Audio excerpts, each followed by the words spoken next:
You are wondering what are psychologists doing in design, right? Well, it's funny actually, but it's what makes design more interesting. We have psychology in design. This is where design goes beyond looking good and starts feeling right. So, what are psychologies in design? Design psychology is the study of how design elements influence humans' emotions, behavior, and decision making. It's what helps great designers connect with people, not just visually but emotionally and psychologically. So let's break it down clearly. What is psychology in design?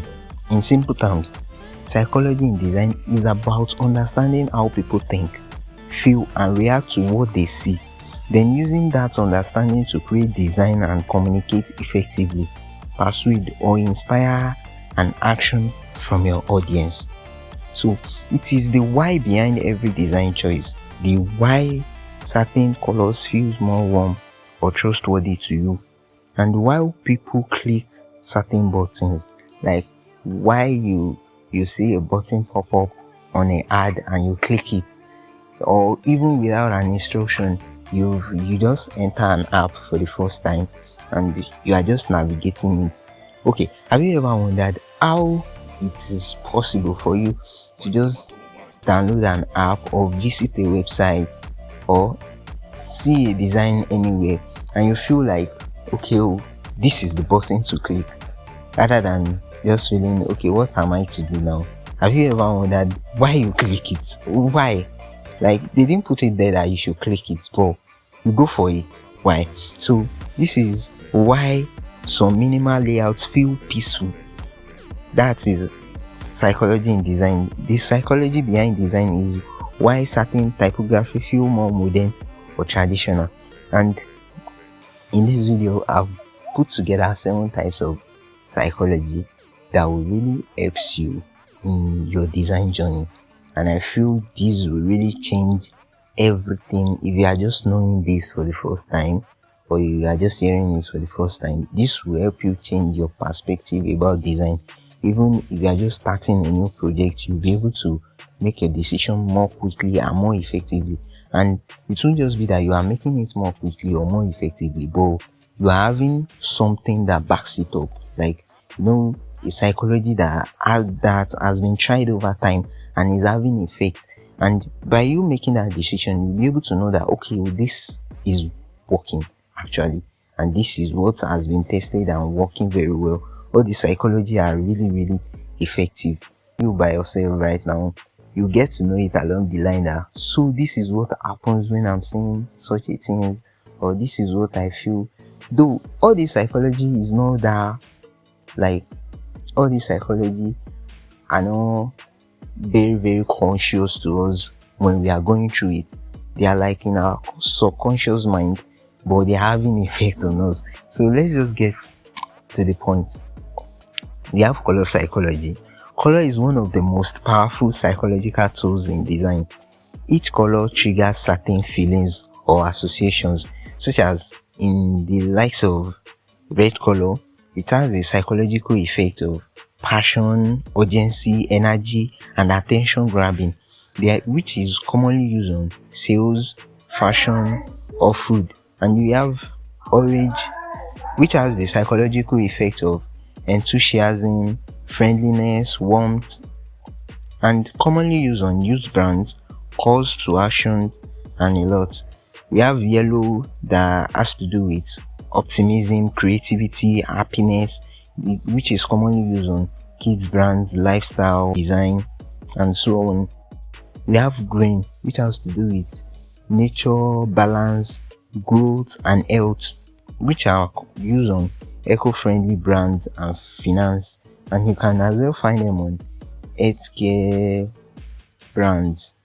You can see the reason why healthcare choose green, and some finances make use of green as well, which has to do with growth, grow your finance. This is what backs every brand ideology. We have the likes of blue, which has to do with trustworthy, calmness, and professionalism, which are commonly used on tech, finance, and corporates. You now see the reason why some tech brands has this bluish type of thing mostly in them, and some finance also make use of blue, just like First Bank.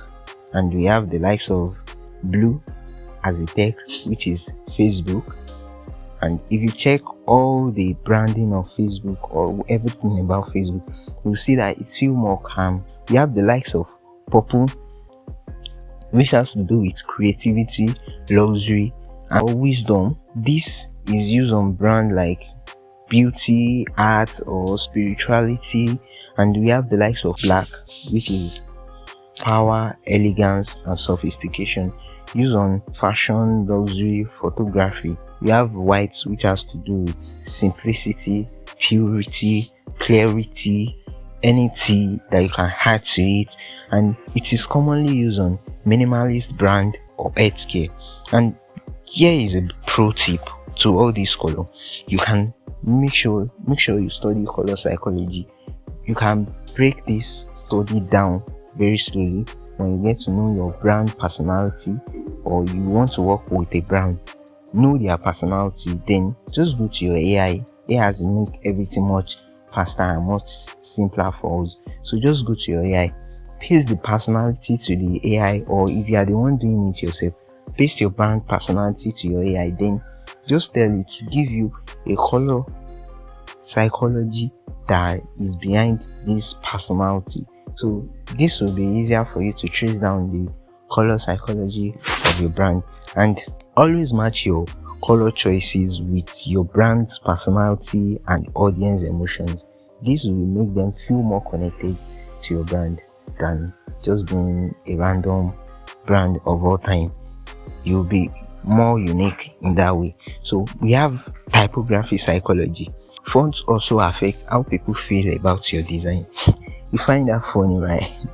Like, how does some certain text has a feeling on your design? Well, it's actually fact. Fonts has a feeling on your design. So we have different font style which are used on different occasions. Designers don't just use random font style on any design, or maybe the fonts just feel very, very okay. That's why we use it. No, we use typography psychology to narrow down the likes of fonts that we are to use on a design. So we have the likes of serif fonts, which are pointy edge fonts. They are fonts, any font you found that has this pointy edge at them, those are serif fonts. The likes of Times New Roman, which is very, very common, and it has an emotion or impression of traditional, trustworthy, serious when it is used. Example of where it is used is law, books, education. They also make use of it in fashion and the likes. Recently, it is used on fashion as well. So we have these are smooth edge fonts whereby they don't have pointy edge.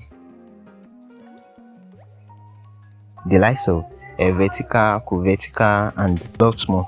These ones has certain impression of modernity, cleanliness, and straightforward. They are used in tech or startups. And we have the likes of font style script. These are ones that have an elegant and creative, or they feel more personal compared to sans and sans serif. These are used on fashion and innovations. We have the likes of display or decorative. These are unique fonts.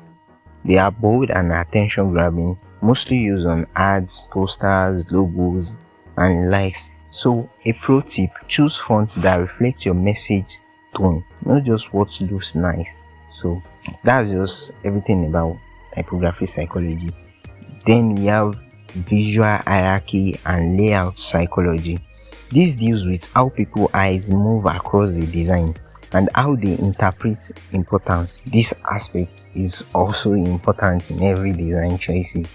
So we have large elements which grabs attention first, and we have contrast and spacing which creates focuses, and balance and alignment makes design feel more organized and comfortable. For example, a bold headline at the top with a clear spacing will draw the viewer's eyes and guide them naturally through your the content. That is the first thing of every design you see out there, or any creative design you see. You have this main source that will grab your attention first. Then by the time you realize it, you are already at the end of the design already. You've already gotten all the information. Why do you feel that was acquired? Like, without calling you to it, you just go through it and you're already at the end. You already know what it's talking about. So that is visual hierarchy and layout psychology in graphic design. Then we have shape psychology. Shapes have emotional meanings too. Like shape, those are our normal random shape. Our square, circle, and triangle. What does that has to do with psychology? Like, for real, this is really fact. These shapes too also have a psychology. So we have circle, which has the psychology meaning of harmony, unity, and wholeness, which you can find on social media icons or badges. You see now that most badges has this circular type of a thing. So that's this psychological meaning behind it. And we have the likes of square, which has to do with stability, reliability, and balance. These are used on business logos and in tech companies as well. We have the likes of triangle, which has the psychological meaning of energy, direction, and power, mostly used on sports, leadership, or warnings, just like our caution signs along the road. You see the reason why they are mostly used as triangle. Even the caution itself is triangle shape. So they have this psychological direction type of feeling. And we have organic shapes, which feel more natural, more creative, and more friendly to us. They are used on fashion, art, nature, brands, and the likes. So you see the psychology behind the choice of the shape you are using on your design now. Use this and you level up, or you will start to understand more about design. Then we have Gestalt psychology. This is the perception principles. These are psychological rules about how humans naturally organize visual information. Designers use them to make layouts clear and appealing.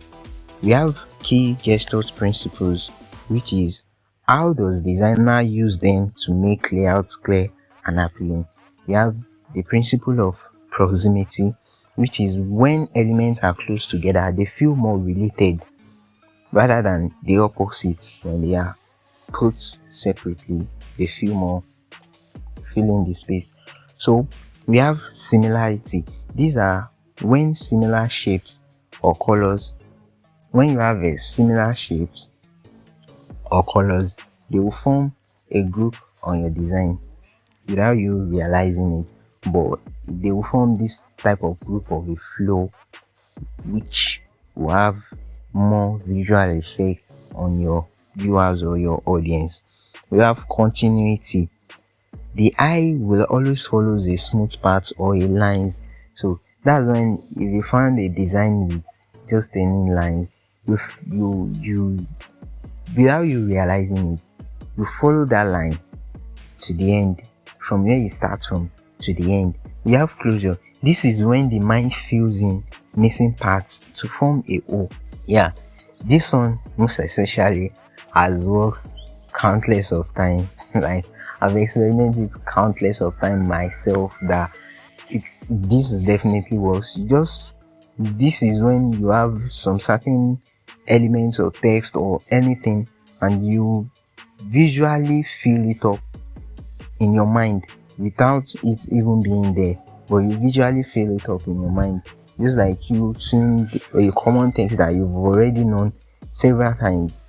You just feel it more easy. You can read it all through, just like in this design that is showing on the screen right now. I didn't write this finish, I didn't write this completely, but you can see what is there, and it is used in art as well, whereby you just have some some strokes in the design, like you are seeing right now. They are not completely true, but you are already filling it up of what it should be there. And lastly, we have figure or background. This is a Gestalt principle which allows us to distinguish between the main subject, which is the figure, and the background, which is the ground. Like when a designer makes use of a blurry background, be able to distinguish between, okay, this is the background and this is the main subject in this design. You don't realize it, but this works on you every time. Then to the next psychology, we have emotional design. This is about creating emotional connection through visuals, storytelling, and experience. You will have seen cases online whereby a designer will just come up that 5 things I wish I had known before starting design journey, or the 5 things I wish I had known starting content creation, or before starting YouTube. You would have even seen the video online which that one has to do with audio part, but we are talking about the visual part right now. So you would have seen it online that most designers or creatives have made use of that. If I am to start again, what are the 10 steps I will take before going into graphic design, or before starting this skill or anything? So these are emotional designs which has to do with empathy and trust, and you feel this type of thing in you, that you feel connected to the design, and it is what makes a viewer feel something and not just see something. The next psychology, we have cognitive psychology in design. This focuses on how people process information. Just like we have the likes of simplicity, which is the law of least effort. People prefer easy to understand design rather than complicated one. So that's why they always tell you, keep it simple. We have a memory load, which is making use of too many elements which confuse viewer. Just keep it minimal. That's just it. Depending on what you are creating, actually, there are some designs that feel more memory load but still easy to process. But before you can achieve that, you have known that you've gone through many experiences, you've practiced a lot. So for a starter, just keep it very, very simple. Don't stress yourself. Keep it simple. We have familiarity. People trust things that look more familiar or consistent, and that's why you trust more social media designs that have this type of same process all along the line, same color palette, same type of layout, but different content display and stuff like that. This is why clean designs like intuitive structure perform best. More of social media designs, when you just see a brand for the first time and you see their consistency in some certain color, you feel more connected to them, even though they are new or they are old. All these brands, just name any brand, any popular brand that you know, such as our network branding, MTN. Have you ever found MTN making use of blue? No, the first thing you thought of even by hearing MTN is yellow, black. You have the likes of Facebook, which has to do with blue and everything. You have the likes of Coca-Cola, red and white, red, white and black. That's just it. Nothing else, nothing new. In summary, we have color psychology, which focuses on emotion from color, and its purpose is to build mood and trust. We have typography psychology, which focuses on emotion from font style, and for the purpose of matching tone and identity. We have layout psychology, which focuses on eye flow and attention grabbing for the purpose of guiding the viewer through your design. We have shape psychology, which focuses on emotional meaning of forms and for the purpose of strengthening your messages. We have gestures principles, which focuses on how we perceive visuals and for the purpose of creating order and harmony on your design. We have emotional design, which focuses on feelings and connection and for the purpose of building loyalty and impact. So if you are looking to build more feelings and connection with your audience, you can make use of emotional design. Then lastly, we have cognitive design, which focuses on thinking and processing. for the purpose of making things easy and memorable. So in short, the psychology in design is about using human behavior and emotion to create visual that communicates, persuade, and connect, and not just decorate. So if you found this video really helpful, hit that subscribe button, give me a thumbs up, that encourages a lot, and you can as well drop a comment of anything probably you would like to understand more or learn more, or even if you want me to work on it to create something, maybe a short tutorial on it. So see you in the next video.